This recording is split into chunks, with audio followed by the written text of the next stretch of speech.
กับทักทายสบายดีแล้วก็สวัสดีพี่น้องพ้องปายเมื่อสักครู่สักคนพอๆกันคือเก่าคือเดิมพี่น้องกับบาวคำศูนย์อยู่ในมีแห่งสักครู่สักคนเด้อพี่น้องเด้ออย่าเจ็บอย่าจนวันนี้ก็ได้โอกาสเนาะได้มีเวลามาเล่าเหตุการณ์สู่พี่น้องฟังนะหลังจากที่บาวคำศูนย์ในไปส่งสการลานทรายมาพี่น้องหากมาเมื่อวานเนาะหากมาเมื่อวานมาแต่พุ่นกับฝนตกตลอดทางเลย ออกมาแต่บ้านน่ะประมาณ2 โมง2 โมงแรงฮอดที่พอดีประมาณนี้แหละพี่น้อง5 โมง 6 โมงนี่แหละคำเติบเพราะว่าฝนมันตกกระหนำมาจนสุดทางเลยจนฮอดบ้านนะอ่าลานทรายพวกนี้น่ะเป็นมันก็เป็นลานทรายเลือดของบ้านคำซูนแท้ๆเลยพี่น้องเอ้ยเพราะว่าเป็นลูกเอ้ยนะลูกเอ้ยแท้ๆเลยพี่น้องเอ้ยเนี่ยมีลูกอยู่วัน5 คนพี่น้อง5 คนหนึ่งผู้กกนะคือเนี่ยลูกของเนี่ยคือสาวส้มเนาะสาวส้มที่เคยมาเฮ็ดนำมันที่เคยมาเฮ็ดอยู่บ้านบ้านคำศูนย์นี่แหละ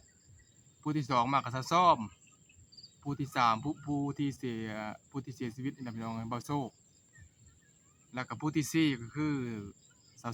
อ่าซอกแซกชื่ออะไรชื่อสาวซอกแซกแล้วก็ผู้สุดท้ายนะคือน้องสู้เนาะน้องสู้ก็เป็นลูกชายสองลูกสาว3พี่น้องลูกเอ้ยบ้านคำศูนย์นะแต่ว่าผู้ที่เสียชีวิตนี่คือพ่อแม่แพงขนาดผู้เป็นพ่อนี่คือว่าไปใส่มาใส่ก็ไปนั่นตลอดนะเอาติดรถไปนั่นตลอดลูกชายคนนี้นะรู้ความแล้วก็ซอยเวียกซอยงานพ่อแม่ได้ว่าซั่นไปเพราะว่าแถวนั้นเขาเฮ็ดหากินตามธรรมชาติคือค่อยไปนี่ก็ไปบ้านแถวนั้นก็แถวเราเทิงดอกแถวนั้นนะขึ้นไปแถวตีนผู้พุ่นล่ะพี่น้องเจอไปแถวนี้นะแถวบ้านออกทางบ้านน้อยแล้วก็ไปบ้านห้วยโง่แล้วก็ไกลห้วยโง่ไปแล้วก็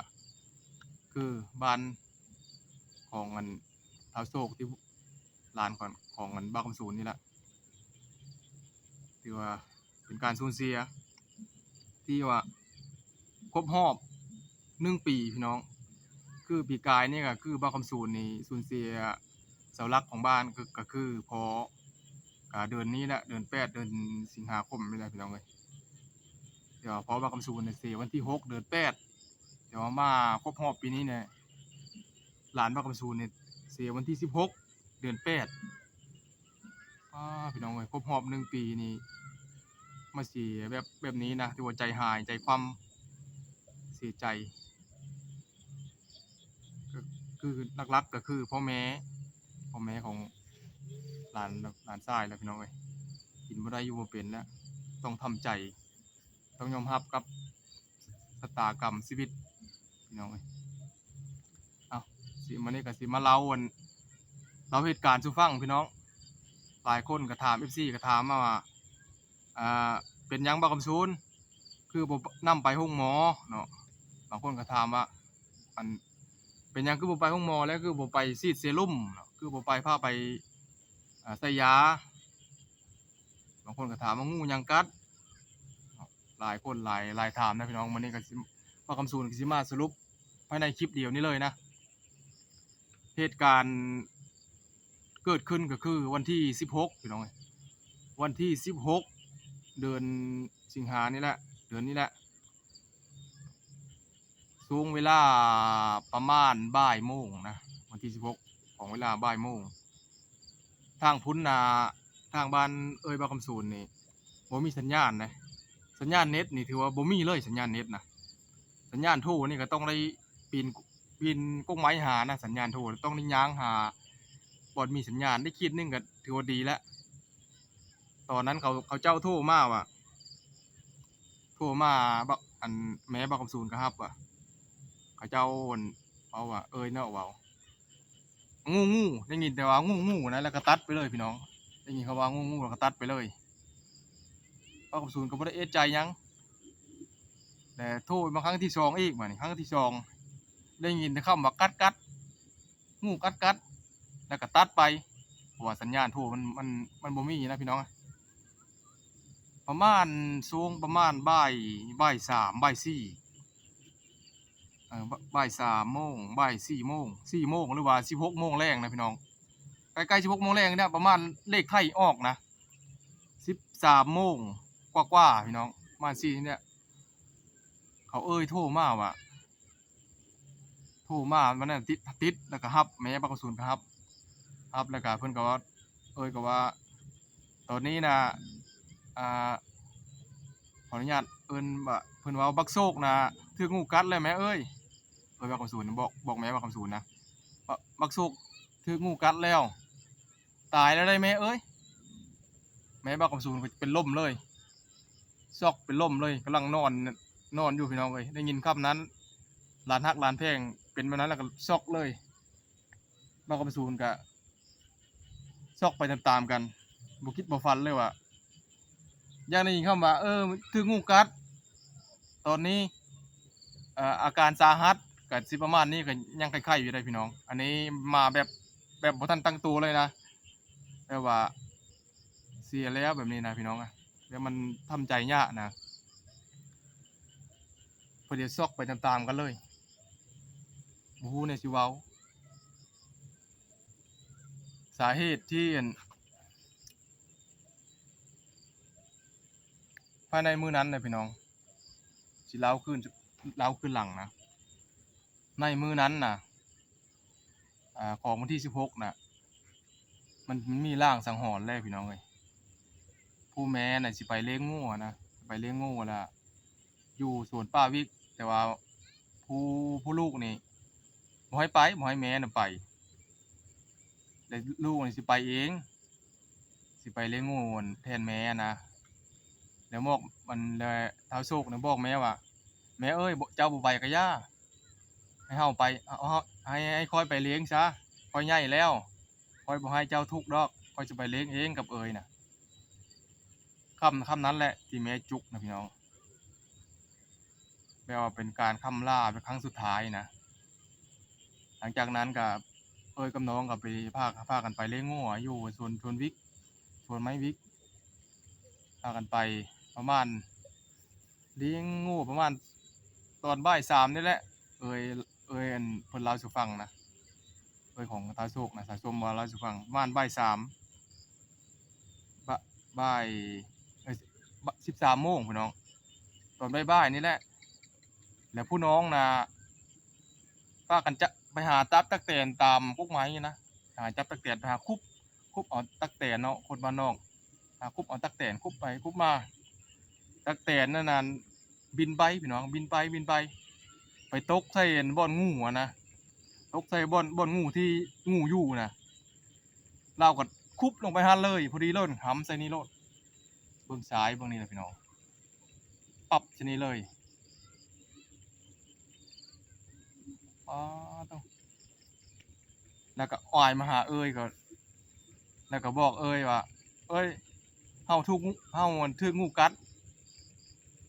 ได้เว้าแต่คำนั้นได้เว้าแต่คำนั้นแหละพี่น้องแล้วหลังจากนั้นก็ล้มลงเลยล้มลงหมดสติเลย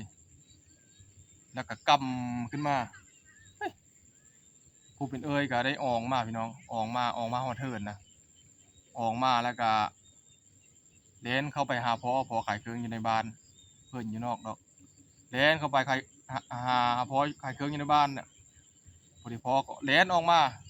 เห็นแล้วสภาพลูกชายที่ว่าหมดสติแล้วพี่น้องไปหาหากไม้ก็บ่ทันแล้วมีแต่ไปห้องหมอตัดสินใจใส่รถไปห้องหมอพี่น้องใส่รถใหญ่ไปห้องหมอเอาไปห้องหมอประมาณ30นาทีฮอดห้องหมอนะทางยากปานนั้นก็ขับรถนี่สุดยอดเลย30นาทีฮอดห้องหมอหลังจากไปฮอดห้องหมอประมาณ30นาทีน่ะไปฮอดมือหมอเรียบร้อยพี่น้องแต่ว่าหมอเอาบ่ได้หมดแล้วคนนั่นมันแบบพิษมันร้ายแรงนะหมอเขาบอกว่าเอาบ่ได้แล้วส่ำนี้เพราะมันดำมันกำมาเลยเลือดอันไว้ง่ายพี่น้อง มันดำนั่นหน้าก็ซ้ำเลือดก็กบปากแล้วนะเอาบ่ทันก็เลยนำมาตัดสินใจซื้อศพซื้อหีบมาใส่รถมาเลยพี่น้องเอ้ยแล้วก็มางั้นอยู่บ้านพาคำสูนก็ไปพอเดี๋ยวไปเนี่ยมื้อนั้นเลยพาคำสูนก็ได้ไปแต่กลางคืนฮอดพุ่นประมาณ10 โมงกลางคืนพี่น้องไปฮอดก็ยังบ่ทันได้เขาเจ้าก็ยังบ่ทันได้เอาลงหีบลงอันนั้นอยู่นะได้เห็นหน้าลานแล้วก็ได้เห็นห้อยแผลที่มันกัดงูกัดนั่นนะแบบไปเห็นแล้วก็บ้าคำสูนก็ตื่นแบบจักสิว่าอะไรพี่น้องเอ้ยมันบ่น่าเกิดแบบเหตุแบบนี้เหตุการณ์แบบนี้นะมันไวเกินไปสำหรับเด็กน้อยนะพี่น้องถือว่าพากันเศร้าเลยมื้อนั้นบรรยากาศเต็มไปด้วยความโศกเศร้าทั้งเอ๋ยทั้งแม่ทั้งน้องทั้งครอบครัวเห็นสภาพนั้นนะ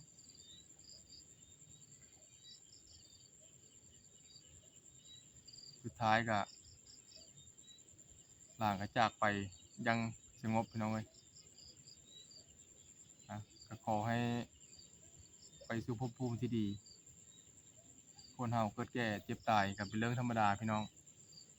แต่ก็มันเป็นเรื่องละเอียดอ่อนสำหรับคนที่บ่เคยเจอบ่เจอเรื่องแบบนี้เนาะก็ตามนั้นล่ะพี่น้องเอ้ยเหตุการณ์มันก็เป็นแบบนี้ละแล้วก็ได้ปรุงศพเนาะงั้น3 มื้อแล้วก็ติดหลายแนวนะคือในคลิปที่ว่าเขาสูนลงนั่นแหละบางคนก็ว่าเป็นหยังถือเขาเจ้าถือผีแล้วเป็นหยังคือไปเอายาคู่เนาะพี่น้องประเด็นตัวนี้ก็คือว่าคำสูนนี่เป็นคนพุทธไทยถือศาสนาพุทธพี่น้องเอ้ยบ่ได้ถือผีถือศีลนำเขาดอกแต่ว่าไปเอาโพอยู่พุ่นน่ะนะไปเอาโพอยู่พุ่นก็เลยทำบิดก็ว่าสิไปเอายาคู่หั่นแหละแล้วมันเหตุการณ์มันชุลมุนแล้วมันมีแต่แนวเอาง่ายๆก็มีแต่แนวบังเบียดนะพี่น้องเอ้ยมีแต่แนวคัดคองก็เลยมื้อที่3เนี่ยก็เลยเอาตามฮิตคองกันประเภทนี้เขาทั้งพุ่นละตามเขาถือผีถือศีลนะพี่น้องแต่ว่าเฮายังบ่ปะที่ว่าเฮ็ดบุญเฮ็ดทานหาหลานชายนะเฮาก็ยังถือคือเก่ามาคำสูนเนี่ยก็เฮ็ดมาฮอดเทินแล้วก็ว่าคำสูนก็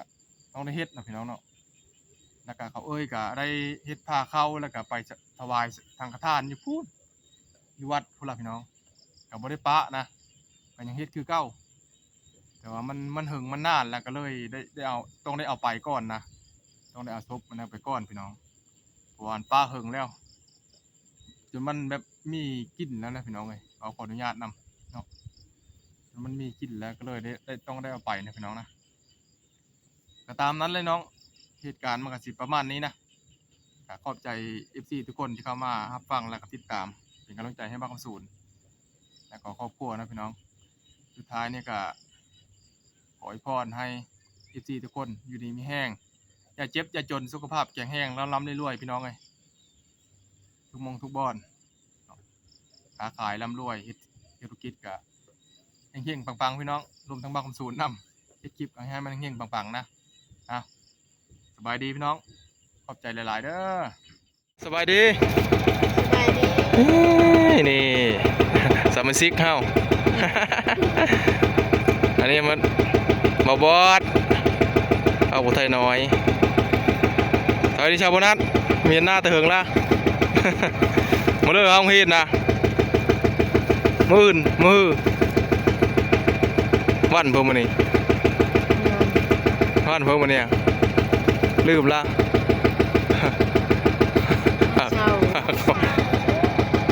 วันที่25เริ่มห้องฮีดอะไรชาวโบนัสกันเลยยัง2 มื้อ3 มื้อ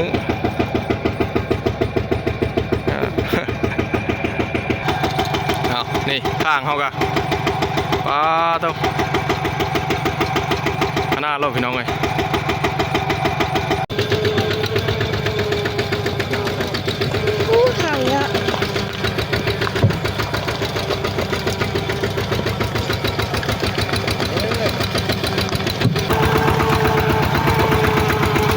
เลข2เท่านั้นที่จะไปรอด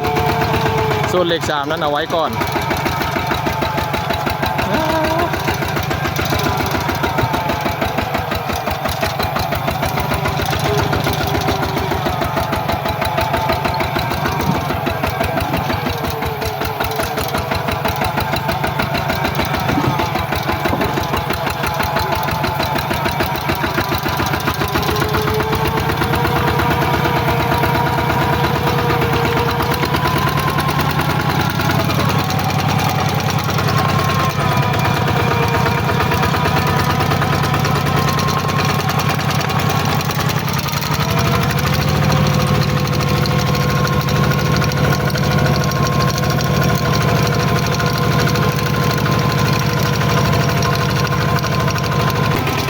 ไปผ่านใหม่เพื่อ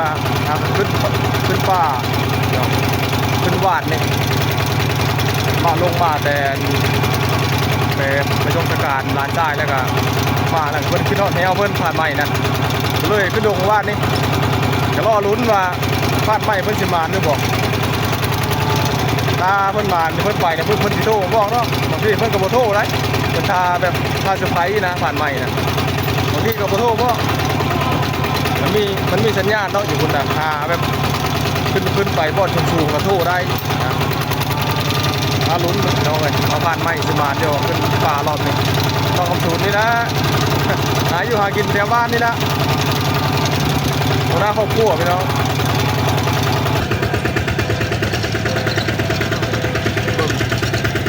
ทางใหญ่เลยนะ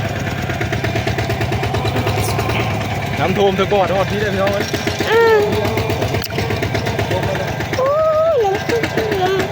ไปตรงที่ได้หาถึงที่ได้ลงไปสัญญาณลงไปเพอไปอยู่ตัวทางโคตรเลยคอยไปเด้อ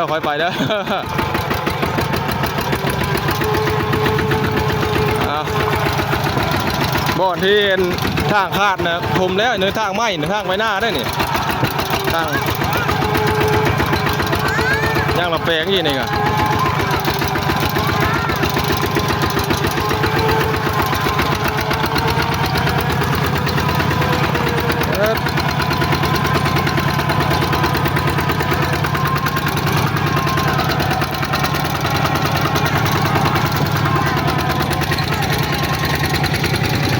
ตอนน้ำท่วมตอนนั้นนะท่วมหมดแล้วแถวนี้บ้านน้อย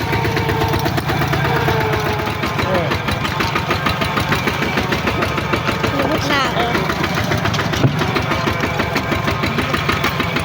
ยังหมดแล้วแล้ว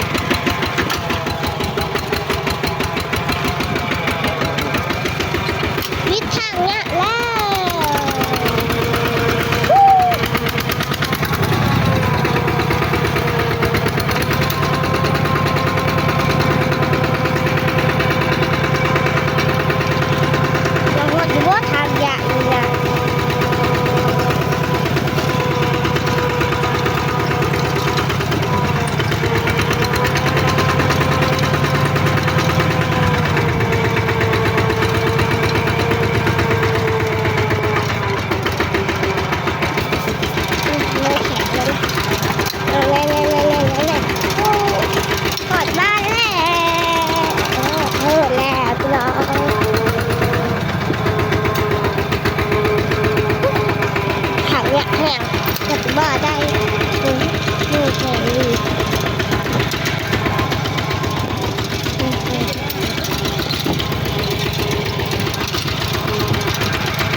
เอาเครื่องลง มันจะถือนี่นะมือแขน ฮะ มือแขน หัวแขน โอเค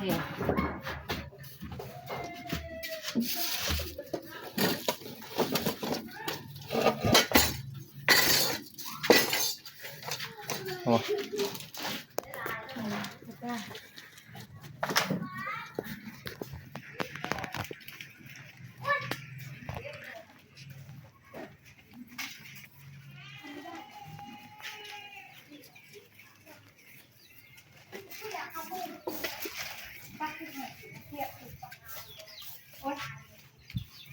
ตุ๊ดอันนึงก็ได้ล่ะขึ้นไปบ่มีคนเลยบ่มีคนพาเพลินเลยเงียบเงาแล้ว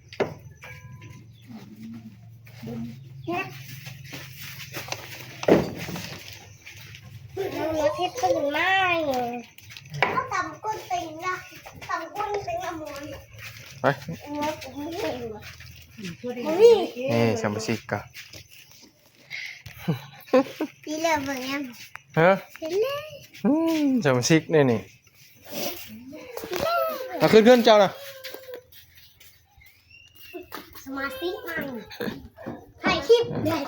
สมาชิกมารินนำสาบุนัทเอาบอสหมอนี่น้อยนะกะผู้นี่น้อยนะพอเสียแล้วพี่น้อง บอส อืม